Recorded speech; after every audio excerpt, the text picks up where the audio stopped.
Welcome to American Medieval, a podcast about the fact that if the United States has never been truly modern, it's probably because we've always been a little bit medieval.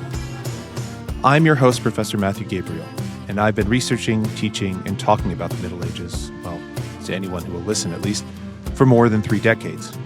Each week on the show, we'll be joined by an expert scholar who will share their fascination with, and sometimes their revulsion by, both the medieval world itself as well as the ways the historical period has been remembered and used right here in the USA.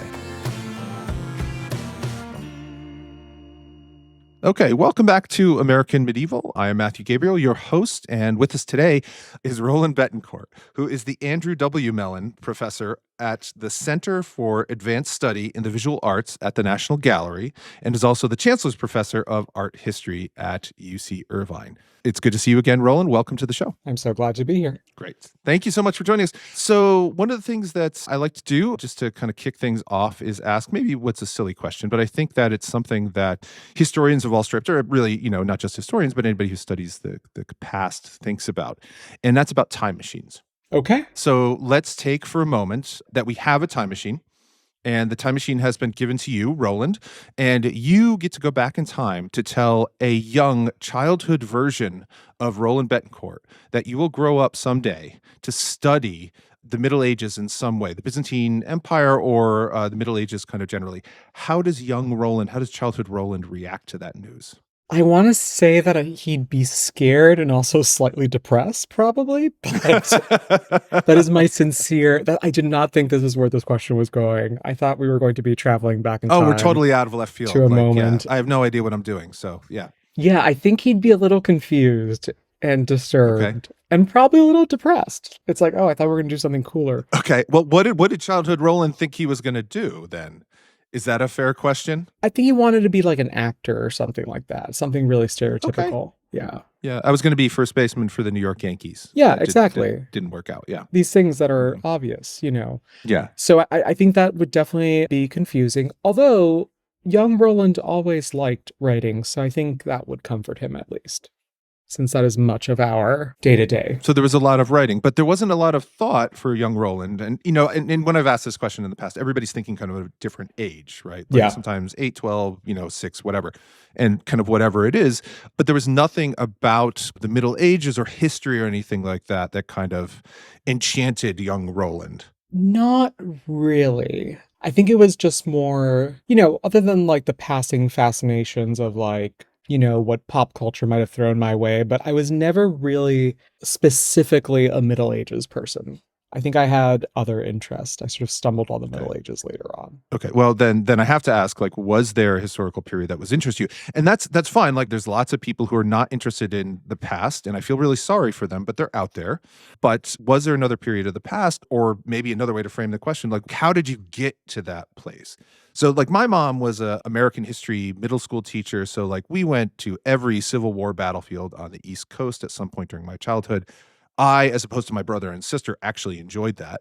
But, I didn't end up going into kind of American history. So, yeah. Is there anything that kind of got you pulled back into the Middle Ages or just into the past generally? Well, in some ways, I think this question answers what was my challenge of picking what period of history I was going to specialize in, because I grew up very much in a museum-going household. And so we went to a lot of museums. Okay. And that was really one of the things that the story was my mom used to basically lecture baby Roland about the Mona Lisa and art history because she thought it was something useful to know when I was still in the car seat in the back. And so my aunt always says that she was not surprised when I became an art historian. And she was like, what were you expecting, mother? Fair enough. You thought he was going to do something else? And so that was also honestly one of my difficulties. I knew I wanted to be an art historian, but I didn't know what period I wanted to specialize in. And I knew I had to pick one. And so the Middle Ages really came as a sort of multiple choice, just pick one at the very last minute, quite honestly. And so there was much more of a commitment to sort of an art historical world, I think, there. Okay. And so I know that the exhibits that I was most excited about were ancient Egypt and, all the things that kids would be into in that sense. But yeah, so I think that that's really part of it. I've always been really more oriented toward the art history side of things more broadly than specifically the Middle Ages. Well, that's certainly been borne out, I think, by your publication history, right? Is that, you are interested in, and that's one of the kind of really, really wonderful things about the work that you've published, both for academics and for, more popular audiences, that it does span periods, Mhm. right? Because, all historians, and when I say historians, you understand, right? Like, I mean, kind of people who study the past kind Yes. of generally. I'm betraying my own disciplinary interests, but when I say that, you're all really historians anyway. Yeah, But, we know periodization is kind of false and it's like really problematic. And sometimes, themes are some things that kind of interest us, right? So, completely. And I think that one of the things in particular about the challenge of being an art historian is that you tell people I'm an art historian and then they're immediately like assuming that you do art and all this. And it's a lot easier to say, especially I think as a medievalist, where, art criticism is not something you do on the side in any capacity. It's much easier to just be like, I'm a historian. That really captures more of like what our day-to-day life is like. yeah.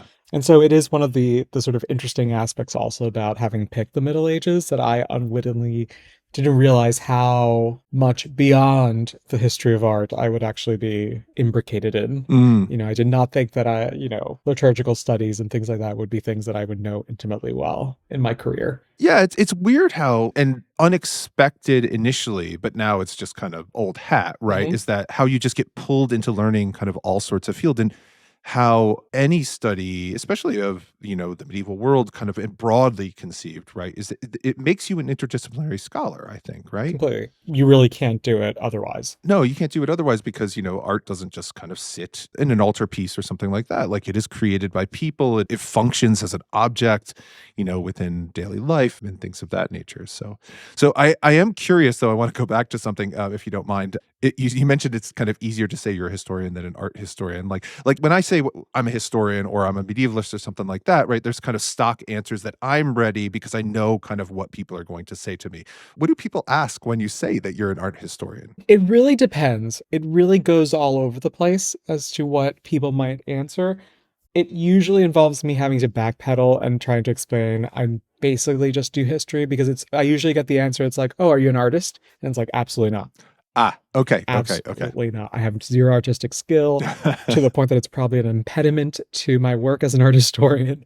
Um, so it's usually that assumption that somehow you do something art related. That you're a practitioner in some Yes, way. in Yeah, okay. some capacity.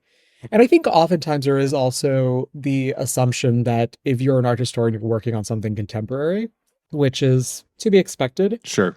And it's a little bit more tricky when you literally work on a world that no one's ever heard of for the most part. And so it's always like, I do medieval art history. And it's always like, okay. But if I say Yeah. Byzantine art, like only in very particular circles will that go anywhere. Yes, yes, and I think for the benefit, I should say, of our listeners, right, I think maybe we should explain kind of what the Byzantine world kind of is, right? So, I will be the churlish person at the cocktail party. Roland, it's so nice to meet you. What in the world is the Byzantine Empire? I have never heard these words before. Exactly.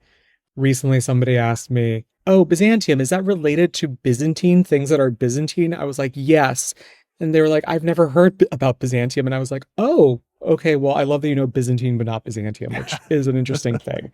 Yeah. So, the Byzantine Empire, to put it very bluntly and very simply, can roughly span in the most narrow definition from the year 330 CE to about 1453 with the foundation and the conquest of Constantinople, modern day Istanbul. Okay. It is the Eastern Roman Empire. I like to just refer to it as the Roman Empire because that's how they envision themselves. Absolutely, yeah. So, no Eastern qualifier. And essentially, one of the key things that I like about the Byzantine Empire is that they spoke primarily Greek, particularly in later periods. And therefore, that means that they had a sort of unfettered access to the history of ancient philosophy and, of course, the biblical text as well. And theology written around it. And so, therefore, it preserves a very interesting vision of Christianity and antiquity that is quite unique to what we see in the Western Latin Middle Ages. And it's interesting that you mentioned languages, because when I was a young, pluckish undergraduate who decided maybe I want to do this grad school thing and make a terrible life choice and decide to be a professor in this day and age, and I thought maybe I wanted to be a Byzantinist, and then my advisor very smartly, wisely listed off the languages that I would need to at some point at least have a glancing familiarity with, and that turned me off. So Yeah. because it really is, right? Like, I mean, that's the thing about the Byzantine Empire. It's not just Greek, right? Like, it encompasses all sorts of other traditions throughout kind of what's known today as the Middle East. Yeah. And so you have Armenian and Syriac, and you got to know some Latin because, they knew Latin as well, right? And then you have Greek and maybe some Bulgarian and all sorts of stuff. And that's not even counting kind of the modern scholarship, which is kind of touching on this period as well. So hats off to you, sir. Thank you. I mean, it's exhausting just thinking about it. It is, but incredibly rewarding, I would think, too, right? Like, because, I mean, one of the things that, your work is oftentimes focused on, again, in talking about kind of interdisciplinarity and stuff, and not just kind of art history or anything like that, are issues, for example, of gender, right, that have moved kind of beyond it. You have a really wonderful recent book, not your most recent book, we'll get there in a minute, but a really wonderful book about kind of secrecy, in the Byzantine Empire. So, like, kind of, can you walk us through kind of what attracted you to that particular topic? Like, how did you move between these really interesting and very diverse topics and kind of get to kind of where you are now? Yeah, I always like to say that I just go where the questions take me. And so I'm asking questions and seeking answers. And so that sometimes leaves you in very unruly and unexpected places. Mm-hmm. And I say that in opposition to someone who might be very oriented around a particular period or grounded very much in a particular dynasty, medium, especially in art history that happens. You work on sculpture, you work on painting, things like that. Mm, Or in the Middle Ages in particular, like with medieval studies, you might work on manuscripts and that's what you do. sure. I really have sort of followed these questions, and I thought that the sort of idea of secrecy was a very helpful way of negotiating our relationship to history as well. Like, what is something that really seduces us about history? This idea that you are revealing something that nobody knows, the idea that you're learning something that your neighbor doesn't know and that you can therefore one up them in some capacity. I think that this idea of something that is unknown, purposely concealed or not, is something that is very much critical in our world today, especially in how we think of the transmission of information, conspiracy theories, all these types of intersecting questions. And so for me, it was a sort of a thought experiment about how to consider different ways in which questions of secrecy emerge in even objects and texts that, we sort of assume are not really embroiled in those types of conversations. Yeah. It's really, and I don't know what your experience is kind of when you're teaching, talking with students, or even just kind of when you're, again, talking with churlish people like me at a cocktail party. But there is this weird kind of split, right, in the way people think about the past, especially not scholars, I should say, in that history is both transparent and impossible to decode in some ways, meaning that it is a succession of memorizable names and dates and events that kind of pass through history, which are, you can just look on Wikipedia, which a lot of people do, need to look up a date. But at the same time, that there's something kind of hidden about it, that there's something kind of kept, that there's a truth underneath it.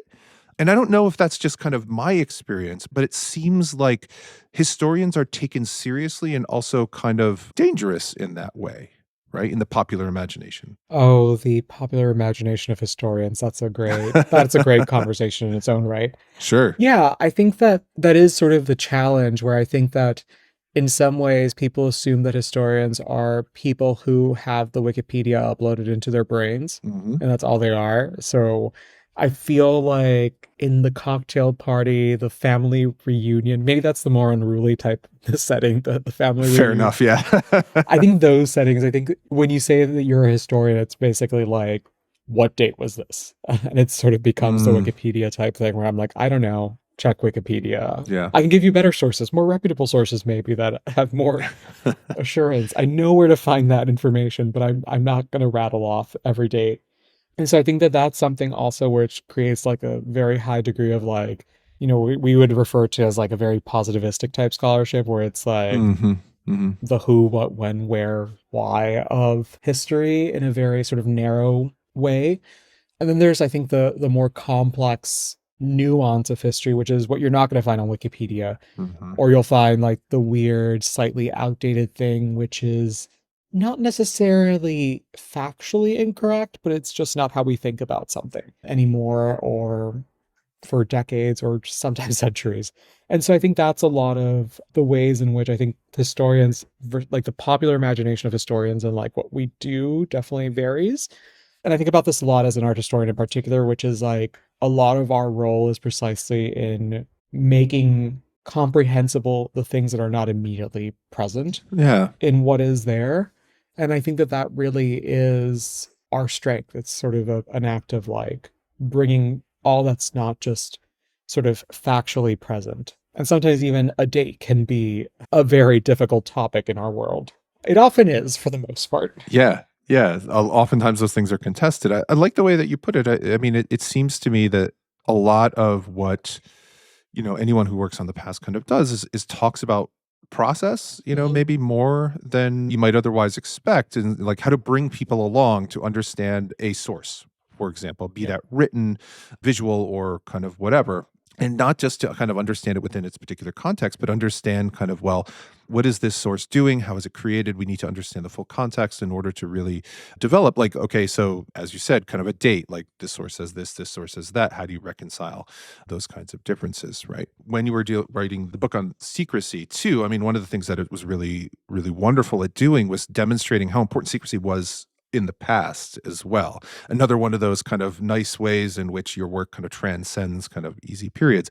Like, was there anything that kind of surprised you about kind of the topics? Because you've been working on this period and this stuff for a long time. Like, was there anything that was unexpected about when you were doing this type of work that kind of really stood out to you? I think in some ways it was like a question of method. Like, I was happily surprised of how useful thinking of secrecy was in sort of approaching processes and systems, in whether it be historically or in works of art, that I think we have a whole nother set of questions or terms to describe it.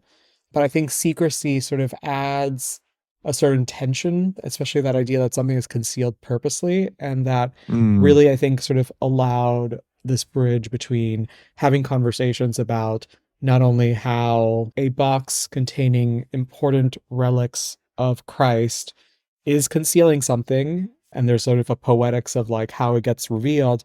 Suddenly secrecy allows you to think a little bit about not only that sort of dynamic of like revelation and concealment, but I think then also the questions of like, how do we think about the purpose of this object? Is it something that we historiographically have kept secret? Sometimes from not intentionally, but just from like the ways in which we think about it or sort of presented it. So I think it was a very useful way of thinking across time about the ways in which we handle materials, and also the way that objects sort of speak for themselves as well. Yeah. There's two things I want to kind of follow up on. And one is about this kind of boogeyman, right, that we all kind of deal with, is about intentionality. Right. Like, how do you think you work with kind of that question about like something being purposefully, in this case, concealed or open in the 12th century, in the 14th century, or something like that? Like, how does that matter? And how do you go about determining that? Because it's a question, like, I think that we all wrestle with, right? Yeah. I mean, intentionality it's a strange one. And the reason why I say that is because one of the things that I've been reflecting on in passing at times is that, I often think of, especially when you're a young scholar or even like an undergrad learning about medieval history, you read these books, especially something that you would read sort of in a lower level class where maybe there's not as many footnotes and everything is more sort of fluidly presented, and you have this sort of presentation of history that's very much like, and then they decided to do this, and we often write with a sort of strong sense of intentionality.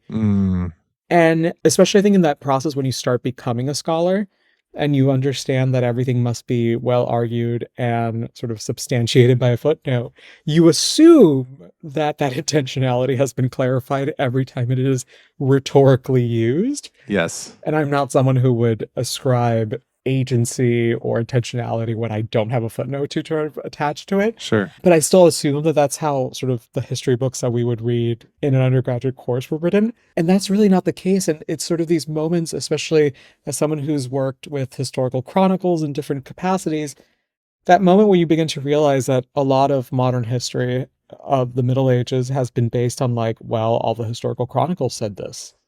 And I'm like, oh, wait, so we're taking that's how we okay, so we're just copying and We're just trusting pasting those guys. what Yeah. someone in the 10th century said an emperor had done. Oh no, we really know nothing. Absolutely nothing. And then it's sort of funny now to like see like there's always the article that's like, well, so and so emperor didn't actually do this because the archaeological evidence proves otherwise. And I'm like, well, yeah, that's like low hanging fruit at this point. Like we know that none of it is potentially real and how it's being described, and especially the intentionality. And I think those are the moments where we have intentionality ventriloquized the most for us in these sort of earlier chronicles of them sort of, is often very complicit with a sort of great men of history narrative. And also the sort of very human-like treatment of empires and sort of political bodies. Like the empire then decided to do this because it was in their best interest for X, Y, and Z. Yeah. And so I think intentionality is something that can be really slippery because we expect it and write it into so much of what we do.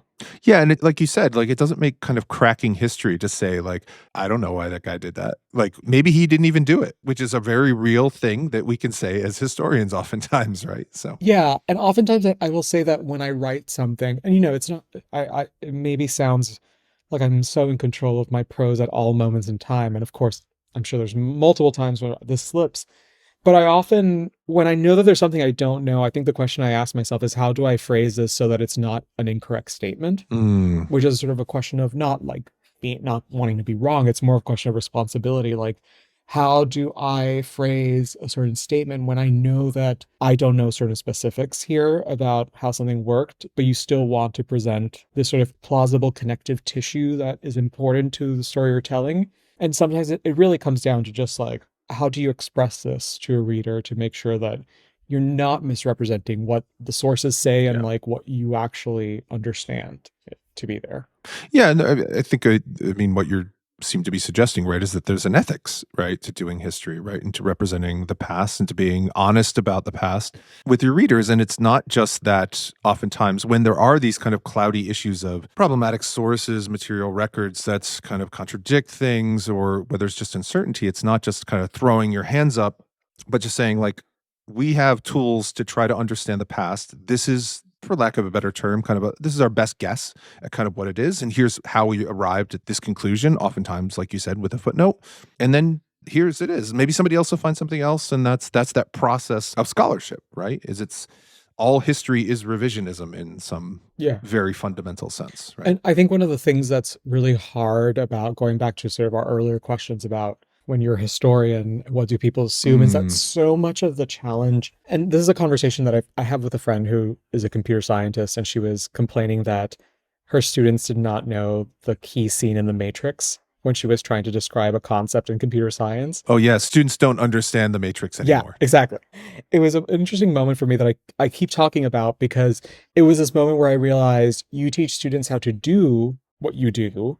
We often teach students the narratives from what we've done, but we don't often teach how we do it. And I think that that's something that's really challenging. And like, I think it's even a challenge in grad school. Like, I think that you learn by doing most of the time, but no one ever sits you down to tell you how to do it.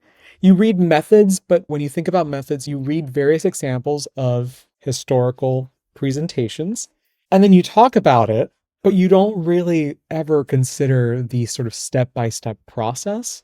And I think that that is one of the things that makes us the most like incomprehensible, because it sort of mystifies. It doesn't mystify. Mystified, at least there would be, I think, an interest. I think it just completely obscures the skill that we have.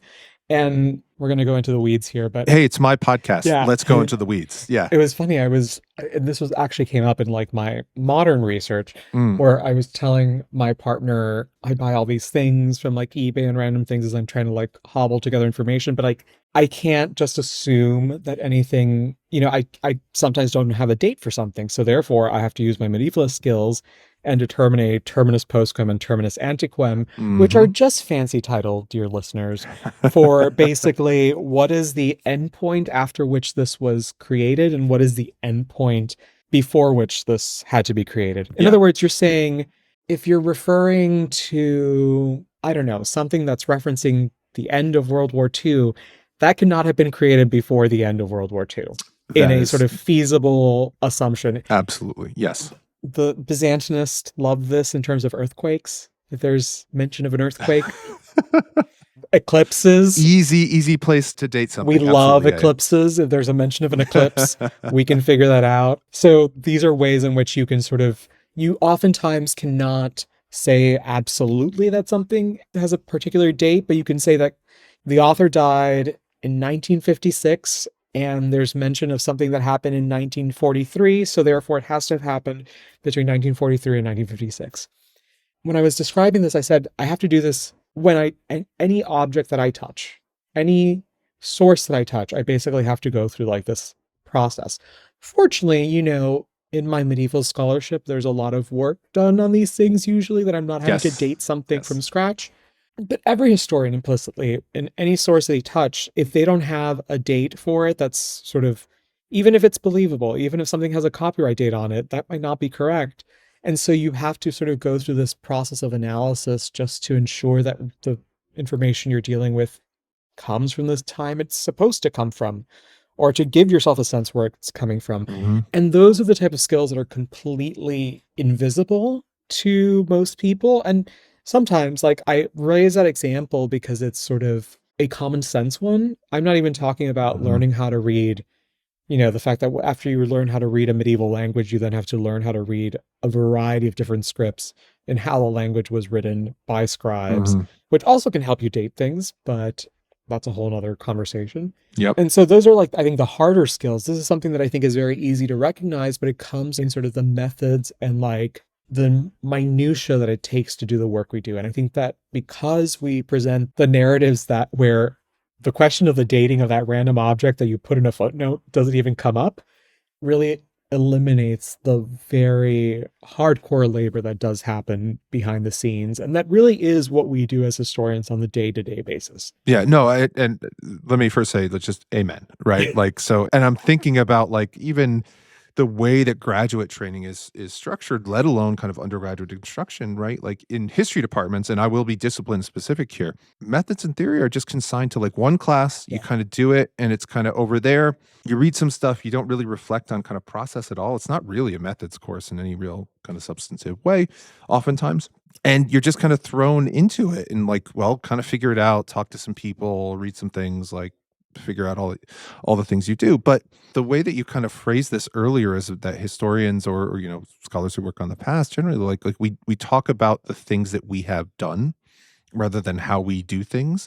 Like that's going to stay with me because that's absolutely 100% almost universally true, right? Yeah.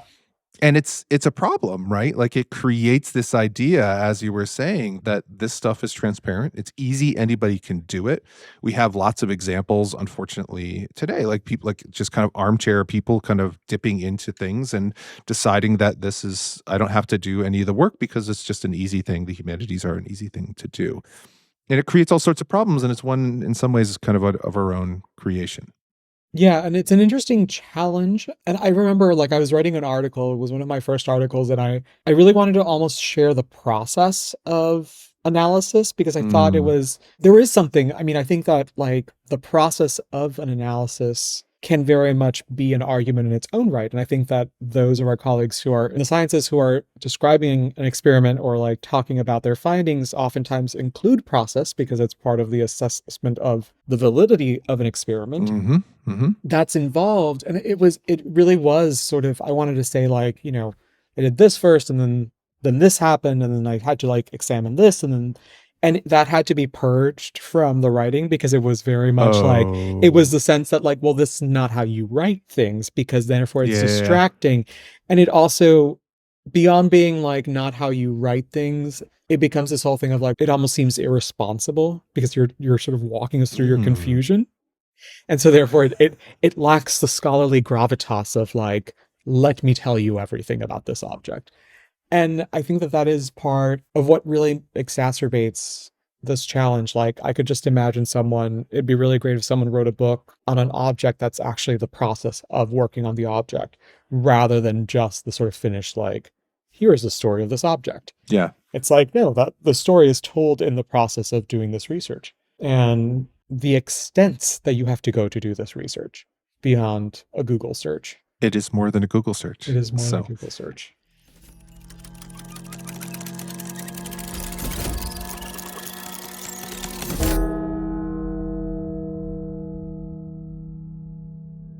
We interrupt this regularly scheduled podcast for some news. For the rest of November, American Medieval and all our sister shows at Multitude are offering 30% off annual Patreon and multi-crew memberships. Think of it as the Black Death Friday sale. We're proud to bring you weekly episodes all year long, but it does mean we need your support all year long. So an annual membership is a great way to do it. Black Friday sucks. Money's tight, and corporations are pressuring small businesses to juice their sales around the holidays. But we, like so many other businesses, need your support all year round. So if you can, support any of the Multitude shows on Patreon.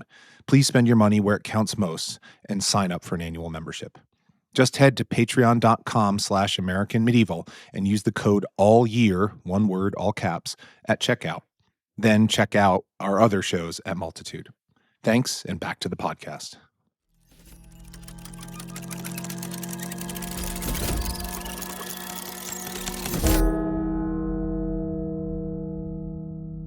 You know, one of the things that I've learned that David and I have talked about in doing kind of more public-facing writing is that, not so much in the Bright Ages, but in our most recent book, Oathbreakers, is that we really tried to talk about at certain places kind of how we knew what we knew, and about sources and about kind of competing sources and the problems with certain sources and how do you kind of deal with that.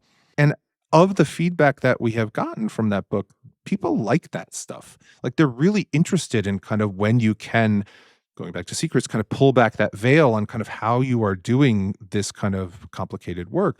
I know Ada Palmer, who's a scholar of the Renaissance, wrote a really good book about inventing the idea of the Renaissance recently. She does the same kind of thing. And again, she's had the same experience too. Readers kind of really like that thing.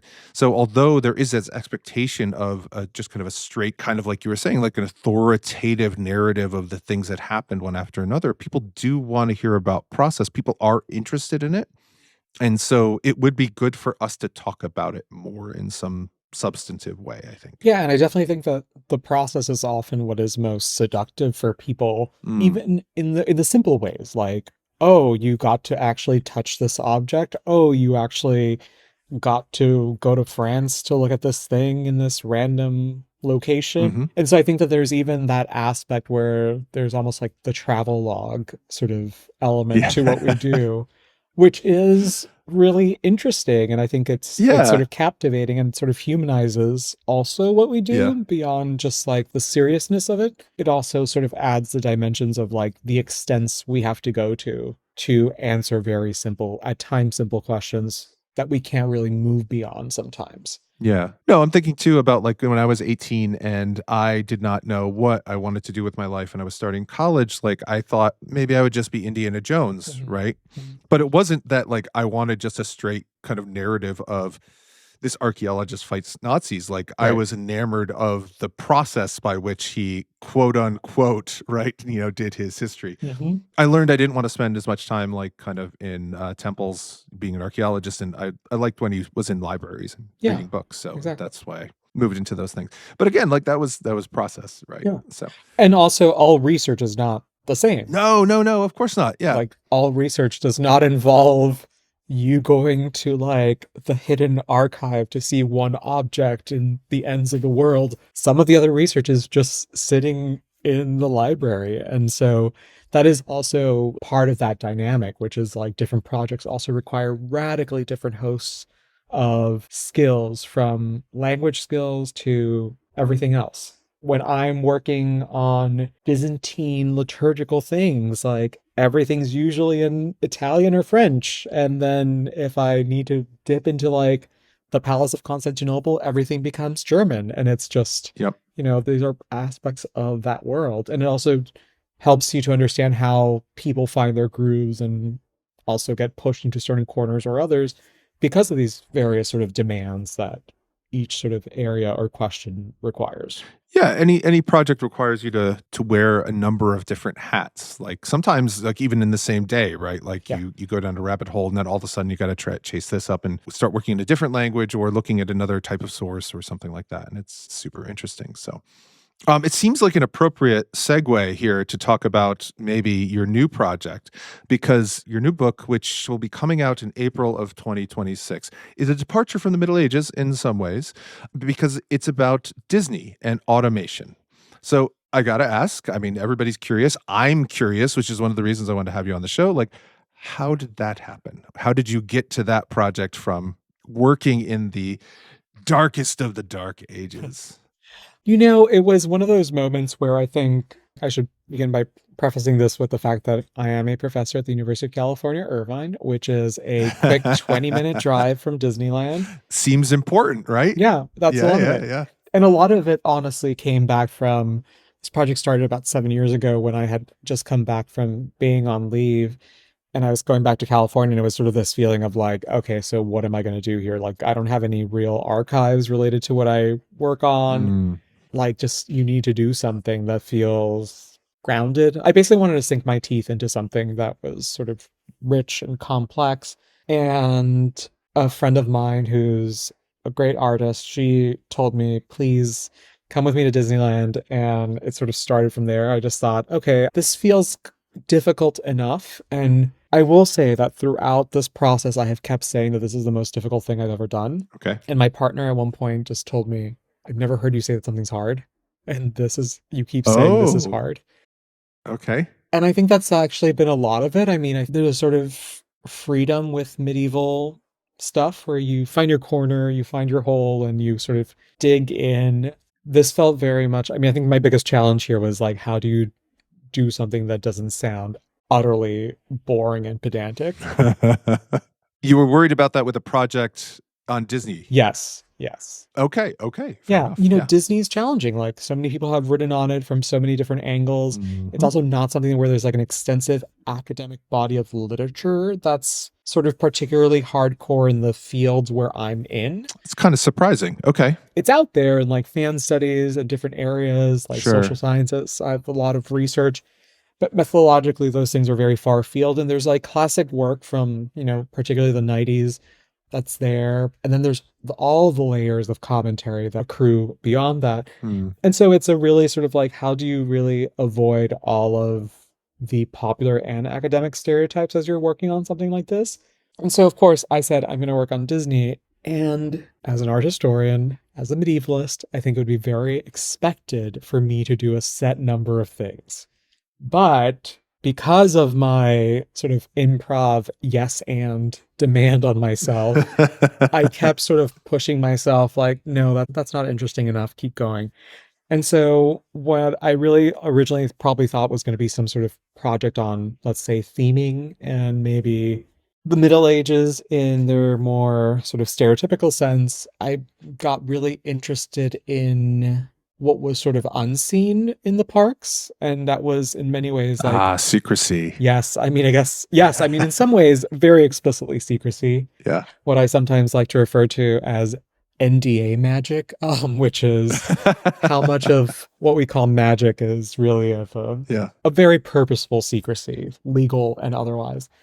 I think I got really seduced by the fact that perhaps one of the things that was most seductive, and, I say this all as a Floridian who grew up going to Walt Disney World, is, the fact that, like, when you go to Disney, when you're in a Disney theme park, when you're at Universal Studios, at any sort of very immersive, highly themed theme park, you sort of are seduced by the idea that it's the theming, but honestly, if you're just walking through something, like if you're going through a walk-through attraction, you're not as excited as when you're actually on a ride. And I began to think, what's the difference between the amusement park ride and, the sort of dolled up ride of a theme park? Sure. And I think it was really what I started thinking of, like, it was the sort of sublimation of the automation, like the fact that you're in this sort of immersive space, and yet there's certain jerks and bobs and movements that you experience on these attractions that are very unique to a mechanized world. And I began to think about how, really a lot of these technologies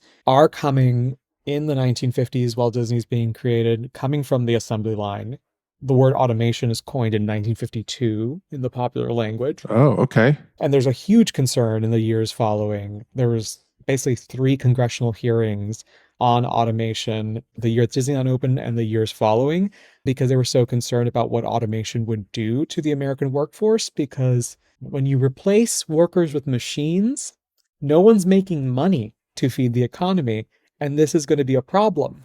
Huh. These were the weird, strange concerns that, the 1950s had, that they were clearly wrong about this. Never heard those before. Oh, yeah. Nobody's ever thought about that. Weird. And so these were a lot of the things, and it became even more interesting then to then think about what is sort of this park targeted toward middle-class audiences in a world where automation has really become, like, to the point that some companies said you will not use automation to describe our practices because that's a bad word. Ooh. And so there really was this moment where, you have this amusement park that is created on the backbone of automation technologies, and something that gets continued sort of heightened as the park matures, in an era where the number one fear was getting blown up by nuclear weapons, and second to that, automation. And so that's really where the project sort of emerged. And a lot of it came from an early realization that the Peter Pan ride, where you get to fly over London, Yep. that is literally to this day basically a warehouse conveyor that is used in many warehouses in the Ford factory to basically move heavy items. And they basically just copied and pasted it from like sales catalogs and created an attraction out of it. And so what becomes most interesting and what I explore in this book is also the ways in which particular modes of the assembly line are being, for lack of a better word, aestheticized, but being presented to audiences through sort of these cartoon characters. And my argument in this book is really that the theme park is the only space where Americans who are not working in a factory get to experience like the full brunt of the assembly line. To this day, I think that's still the case. We hear about assembly lines. You can take a factory tour of an assembly line if you really are, Sure. if you're at the Ford factory and you're into that kind of stuff. Mm-hmm. But we really don't have a sense of what these technologies are or what they do beyond these sort of vague stereotypes. And I think that the theme park is the only place where you can really immerse yourself in those technologies. Except rather than those technologies manufacturing a product, it's actually you who are that product being moved around. Okay, a lot to unpack here. To But like I'm thinking about too, like what you just mentioned, and I'm thinking about, like, you mentioned the herky jerkiness of the ride, like having been to Disney World a couple times, to Disneyland in California, like it's a small world, like just the way that things turn, the way that boats move, like there's a very conscious kind of movement style to it, which just kind of brought back all sorts of childhood memories, which we don't need to unpack now. I'll deal with those elsewhere on some other forum. But also too, like the way that, automation is handled now, like you were saying, it seems absolutely right to me, is that I'm thinking not just of kind of tours of like the Ford factory or anything like that, but many people have gone on like brewery tours or distillery tours or kind of like those types of tours in which there is a certain amount of automation. Everything's kind of behind glass, like you kind of watching the process maybe a little bit, but it seems very abstract. And being in those theme parks, you are the product, as you said, right? Like you're being moved through something in order to produce a certain result, right? You become, I mean, like capitalism, I guess, or something. Well, So- the funny part is that in the dark rides, which is basically a ride in a darkened building on a track. So, Peter Pan is an example of a dark ride. Snow White is an example of a dark ride, for anyone familiar. Space Mountain, I would assume. Space Mountain goes into the roller coaster category, Right, but it is okay. a sort of hybrid of the dark ride with the roller coaster. It was actually a really fascinating sort of conversation that happened early on, because Disney, the idea was that in all their dark rides, you, the rider, were the main character. And it created all sorts of confusion, because that meant that you didn't get to see the main character in the ride because you were the main character. Right. And so Snow White was particularly infamous for this because it doesn't follow the narrative of the movie. And you're just basically being stalked by the evil witch the entire time because, surprise, you're Snow White. Yeah. So there's some great comments about like annoyed grandpas getting off the ride and being like, where the hell is Snow White? And that was terrifying. The kids were screaming the whole time, which I think in some ways really literalizes the idea that, you know, what you're being sort of constructed as is the main character in this story. Like you really are being sort of produced at the end of that experience so that you are Peter Pan, you are Snow White, you are Mr. Toad on his wild ride.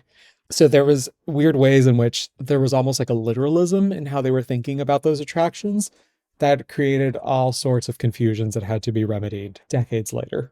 And how are those confusions resolved, right? Because the thing that I'm thinking about too is about the representation kind of the rider, Yeah. right? As opposed to like participating in the story of the ride. This is also all happening, right? As TVs are becoming much more popular in the United States. So like people are engaging visually in this medium in a much more immersive way. Like, was there a connection? Am I just kind of like connecting two things that are sort of happening at the same time in some way, or is there some sort of connection there? Oh no, there's definitely connections there. Disney explicitly sold the idea of the theme park as basically a TV set that they would Mm, film their television show, and Disney very much used through the Disneyland television show, used it as a way of sort of showcasing the construction of the park and basically, you know, that whole idea of secrecy and like concealment and like Disney doesn't want you to know how yeah. they make their things. That's sort of antithetical to how Disney worked. He was giving people constantly a sort of progress report on how the park was going to drum up excitement for the park. And what we see in this period, and it sort of applies to amusement parks more generally, is that because of the popularity of television, amusement parks actually presented what many sort of industry leaders refer to as sort of an unmediated experience. Mm. You could actually go and do things outside in a way that was engaging, in a way that television was not really allowing you to do. And so while movie theaters were suffering because it was another form of mediated entertainment, but then you had to drag yourself out of your house, amusement parks were actually doing quite well in that period, contrary to a lot of popular belief, because it offered that type of sort of immersive experience that you really couldn't get from television or from conventional movie theaters. And so it really was a moment where a lot of sort of the introduction of television and really its proliferation, as well as sort of the broader sort of suburbanization that happened after World War II, really were sort of encouraging these types of desires to like go to amusement parks and have these real life experiences that you couldn't have in sort of conventional spaces. But also within that, like Mhm. this is just kind of firing all sorts of questions in my head right now. So, and then also impossible, I would think, without the massive expansion of the automobile Mhm. with the highway system, like being able to go to Yeah. these theme parks, right? Like that's a really important kind of thing. And allowing people to kind of get to these places in ways that they might not have been able to otherwise. You know, you could stay at home, like you said, in your own town and go to a movie theater or something like that, but going to these things and actually doing something, that must have been a strong part of that appeal as well. Yeah, completely. And definitely sort of the private automobile was a game changer in this because it, you know, I think amusement parks have always been sort of on the outskirts of cities, Mhm. accessible through like trolleys and things like that. But the sort of culture under which Disneyland in particular emerged was very much so targeted for the idea that very careful studies were done to see where the highway systems were going and where it would make sense to locate the amusement park, where there would be enough room for development and that it would still be accessible because of the highway system. Yeah. So it was very much created for this sort of mobile middle class family that would have access to these spaces. So with the initial concern at the same time, kind of generally within the country to the rise of automation, was there a willingness for people to experience what Disney was kind of selling at that moment? Like you mentioned, for example, like, you know, old men getting off and saying like, where the heck was Snow White in the Snow White ride? So like kind of, but more than that, like the mechanization of what they were experiencing being a different experience than maybe other theme parks that they had been to, or amusement parks, I should say, having been in the past. Yeah, I think that that's one of the most interesting things, especially in the earlier chapters of the book. One of the things that I chart is, you know, amusement parks have always been associated as spaces of mechanization. You know, the Coney Islands, all these things were Mhm. places that drew attention precisely because of the machine.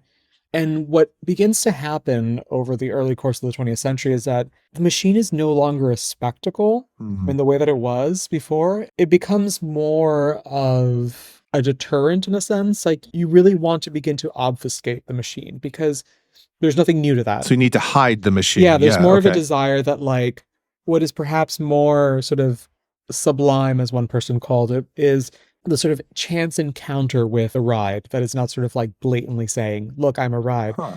The idea that therefore the machine is allowing you a unique experience rather than just being the machine for the sake of the machine. And that's where you can think of, like, the big wooden roller coasters, all these strange devices that sort of populate your imagination of a sort of early 20th century Coney Island.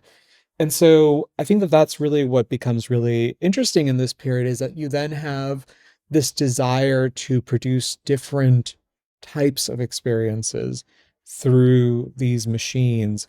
And what starts to happen early on is that because of automation and all the developments that are happening in this period, what these machines can do become more and more powerful.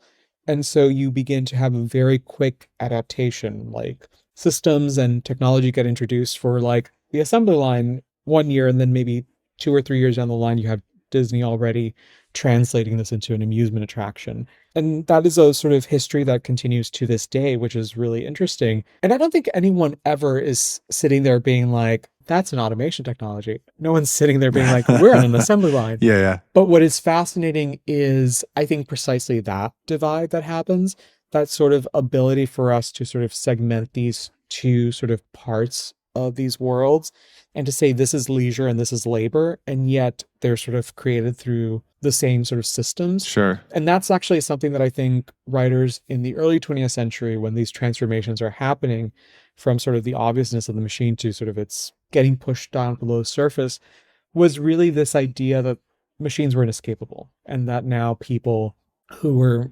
burdened by work with the machine would then go and find their leisure activities in the machine. And that there was sort of like an odd, sort of cruel element to that. Yeah. But still, it seems like a kind of a consciousness about that anxiety, if I'm understanding you correctly, in that the automation of the ride itself needed to be hidden in some way. It shouldn't be immediately obvious that, as you were saying, whereas, it's not the spectacle of the machine, it's just, it's something that happens that Disney didn't want you to think about as you were experiencing that event. And that led me to another question, which maybe brings us back sort of to the Middle Ages a little bit, is that, one of the things that scholars, medievalists have written about is kind of the medievalism of Disney, is that a lot of the themes are set kind of in the past, or like in a fairy tale. There's an escapist element to a lot of, the stories of Snow White and, the castle and all that kind of stuff, of Cinderella, etc. Like, does that figure into your analysis at all? Like, does that seem to be, because like the theme or the tension, I should say, of pre-modernity as the subject that you're witnessing and the very modern experience that you're having in the space? Yeah, there is certainly, and this is something that is very evidently on their minds. Early documents actually even like sort of correct themselves, and you have some scratching out of like certain phrases that are, the park is about, the struggles that have made America and also the enduring challenges of the present. And then it's like, no, let's not talk about challenges of the present. It's really about the optimism of the future. And that's very much so, like, when you think about sort of these lands, which are Adventureland, Frontierland, Fantasyland, and then Tomorrowland, for the most part, these are sort of places that are set in sort of a historical moment. Even Fantasyland, which of course is fantasy, is very much often rooted on these very sort of medievalizing ideas, from the castle to the individual attractions there. And so there is very much this notion of the past as part of this escapist fantasy, and one that in many ways feeds directly into the future. And I think what's perhaps most interesting about Disneyland in these types of dynamics is that there is no present. You find sort of every historical moment at Disneyland except the present. It is really a sort of space where you might be walking down Main Street, which is the turn of the century, or you are in Frontierland. You're in all these different lands and spaces that are explicitly not now. And that is explicitly stated when you enter the park, where it says, here you leave today. And so there is this idea that everything exists there except the present. And that disjuncture, I think it's a willful avoidance of the challenges. Oh, sure. And I think it comes out of sort of this early Cold War mentality of thinking about, it's all the sort of stereotypical things you could think about, but I think there's really this idea of like, there are a lot of problems facing the country in the moment, but there's also this idea of like, everything's great. And it's this almost like, guys, no, everything's great. We're just going to say everything's great. Everything was great. Everything will be great. Yeah. Don't worry about today. In some ways it becomes a sort of very sort of smart device for really avoiding what is happening in the world by saying, sure, this is truly escapist because you can literally do anything except exist in the present. And I think that that's something that is quite interesting because I think in many ways it was effective. And I think one of the things that's most intriguing to me about this question of automation is not so much that the idea that anyone in the park in 1955 was thinking, these are automation machines and we're going through these struggles. I think in some ways, having Disneyland rides made out of assembly line technologies was a way of learning to not see automation. It was almost teaching you to ignore it. It created this sort of double bind where it's here, but it's not. This is technologies of labor, but no, they're not because this is a place of leisure. And I think that's probably one of the most interesting aspects. It really sort of helped to, I think in some ways, assuage certain fears, when suddenly your scary technologies that you read about in the newspaper are sort of cloaked in your favorite characters. And it also helped to make them less intimidating in many ways. And I think there is a personification of these technologies that happens at different periods, whether you're thinking about the creation of animatronics and the long history of automata that we have, or just simply in, the jerks of your car or your boat on It's a Small World that sort of speak to this broader computerized logic of how that something is watching you and making sure that things are neatly spaced, that the world is operating in this orderly fashion. And assuaging those concerns by aiming them at children as well. Yeah, exactly. It's child's play. Yeah. It's child's play, and it comforts them so they grow up with those types of things, right? Or those types of experiences. And I think it also creates that great slippage where, like, if you now associate the movements of the assembly line with your Disneyland vacation, it makes the assembly line a lot more exciting and intriguing. And I think that's interesting from our perspective to think about this when we have shows like Unwrapped or How It's Made, all these shows that were very popular, particularly in the early 2000s, that really sort of fed on this idea that, we were interested in these sort of secret worlds of technology and machines and like what actually happens in an assembly line. And I think that's just so the case today with, whether we're talking about a Tesla gigafactory or an Amazon fulfillment center, there's this continued history that continues here. And a continued fascination, just to kind of bring it back to what we were talking about earlier, a continued fascination with process, right? Like how things are done and unraveling those things back to secrets that are revealed, tying things up in a nice little bow here at the end. So we are unfortunately kind of running out of time here. It's been a real pleasure. Real quick question at the end. You mentioned, do you have a favorite land within Disney? That's a hard one. You can say no, but I think I'm not a favorites person. Okay. And so that's challenging. You love them all equally. I think Fantasyland in many ways embodies what Disney is in some ways. So I guess that would be a lazy answer. But I think it is really, it's such a small park. It's sort of, they're all equal. Okay, fair enough. So there was always something enchanting for me about when I visited about Tomorrowland and just kind of the kind of zip zappiness of their vision of the future. So, and then we haven't even talked about kind of like Epcot and the way that they kind of thought about that type of thing afterwards. But we'll do that at some other time. We'll have another conversation. So thank you so much for joining us. This has been a real pleasure. Thank you again for Roland. Roland, can you just remind us again the name of your book, when it's going to come out, so everybody can look for it when it does? Yes. So the title of the book is Disneyland and the Rise of Automation: How Technology Created the Happiest Place on Earth. And it will be out in April of 2026. And if anybody wants to learn more about your work, kind of generally, how can they find you on the internet? I am Prof. Betancourt on most places, including Instagram and X. And you can also just Google me, and you can usually find, my writings and stuff online. Excellent. Well, I'm sure people will be looking for them soon. So thank you again for joining us for another episode of American Medieval. Our guest today has been Roland Betancourt. Thank you again, Roland, and we'll see you guys next week. Take care. Thanks for listening to this episode of American Medieval, proud member of the Multitude Podcast Collective. I'm your host, Professor Matthew Gabriele, and this episode was edited by Julia Schifini. The theme song to American Medieval is from the song Sleeping Bags by OTE. If you'd like to support the show, get ad-free episodes, be inscribed into the Book of Life for being a kind and generous soul, and get some other neat bonus stuff, please visit us at patreon.com/AmericanMedieval. Thanks again for listening. See you all soon.